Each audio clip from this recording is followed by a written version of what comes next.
Good day mga kasons, welcome back na naman sa ating panibagong video ngayon. Sa mga hindi pa nakakilala sa akin, ako Plus Henry.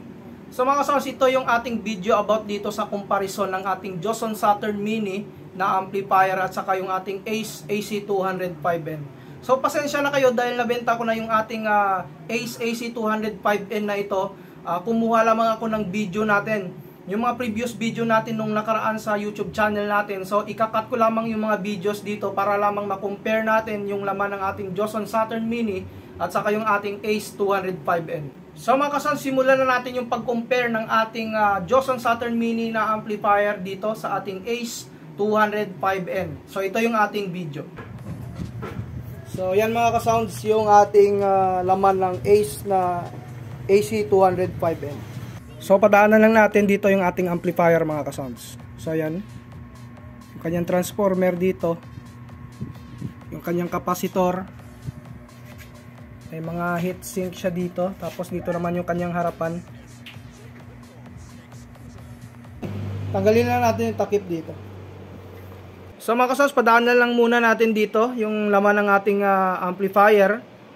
So yan, napansin ko dito wala na silang ginamit dito na SMD, no? Puro naka THT na yung kanyang mga pyesa dito. Ayan, meron siyang dalawang fan, puro 12 volts. So sa kapasitor niya mga idol, 10,000 microfarad, tapos kada kapasitor yan 10,000 microfarad tapos 80 volts. Meron siyang apat na kapasitor dito. Sa kapasitor niya naman meron siyang dalawang malaking kapasitor dito. So nasa ano naman ito, nasa 80 volts tapos nasa 10,000 microfarad. So power transformer tayo mga idol, nasa 52 volts. 0.52 volts yung kanyang power transformer dito. So dito tayo sa voltahe ng ating power transformer dito. Kung makikita ninyo, nasa 52 volts yung kanyang power transformer. Sa kanyang transistor naman mga idol, meron siyang dalawang pares kada channel yan mga idol. So apat dalawang pares kada channel. Yung ginamit naman dito na transistor is Toshiba transistor naman. So medyo tago lamang yung kanyang transistor dito. So isa, dalawa, tatlo. Tapos dito sa kabila rin, isa, dalawa, tatlo. So yung sa kabilang side hindi lang natin makita, no? Hindi siya ma-videohan dito, pero meron din siyang mga transistor sa gilid dito. So bali yung kanyang transistor, bali 6 kada channel yung kanyang transistor dito. So ayan, makikita ninyo naman dito sa kanyang resistor na puti dito sa kabila, isa, dalawa, tatlo, isa, dalawa, tatlo, no? Tapos meron siya ditong dalawang fan dito. So yung mga board na ginamit sa kanyang mga pyesa dito, makapal naman siya. So matibay naman yung board na ginamit dito. So ayan, may nakalagay talaga na exclusive lamang, no, for MAAC 205N. So yung board na ginamit dito makapal yung ginamit dito na board. Hindi kagaya sa iba, manipis. So ito okay na okay mga idol. Ayan. Yun nga yung pag-compare natin sa dalawang amplifier natin. So nasa sa inyo pa rin kung ano yung gusto ninyong amplifier dito, Joson Saturn Mini or yung ating Ace 205N. So hanggang dito na lang muna. Sa mga bago nag-subscribe, huwag niyong kalimutan na i-hit yung notification bell button para sa mga video updates natin na i-upload. Maraming salamat mga kasounds.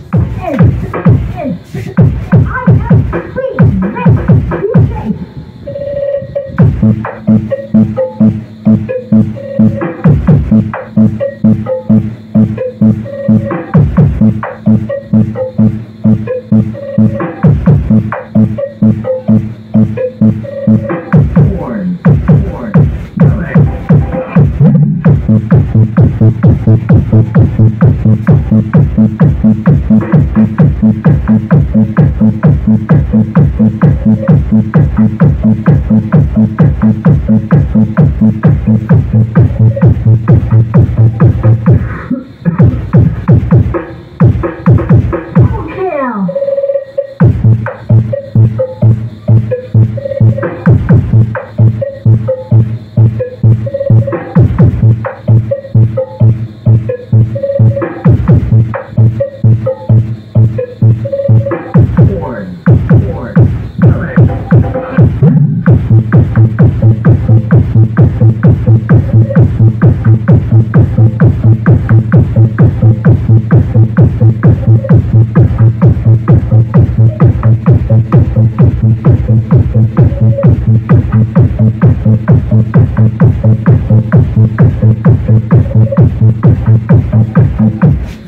ito siya mga idol, no? Punta tayo dito sa ating mga speakers. Bali dito yan sa gilid ng kalsada nakapwesto. So ngayon sound check tayo, punta tayo sa kabilang kalsada mamaya. Subukan natin kung gaano kalakas yung ating dalawang Airbus 12 na ito, ginadrive ni Joson Saturn Mini natin. So mga ka-sounds, bali sound check na tayo dito sa ating Joson Saturn Mini na loaded ng dalawang Joson Airbus 12 natin na D12.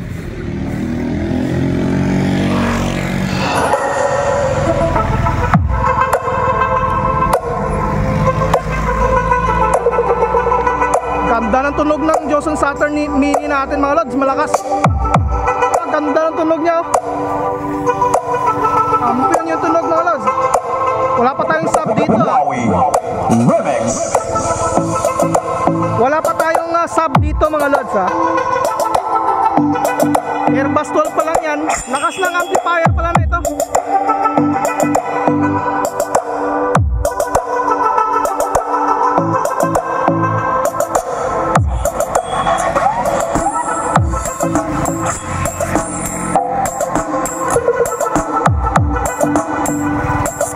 Tunog mga lods, ganda, ayos.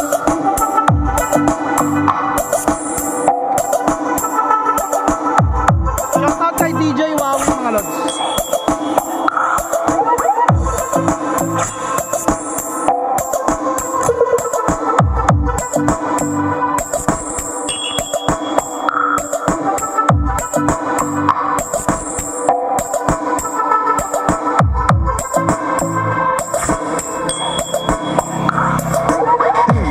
WAR.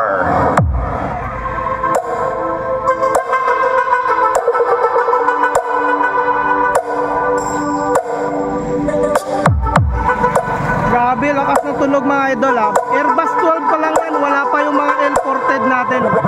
Wowie Remix.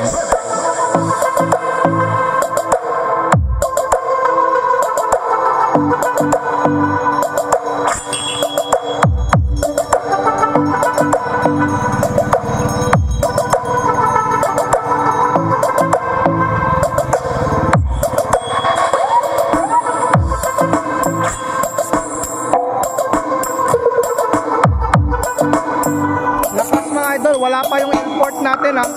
So kailangan natin dalhin yung L-ported dito.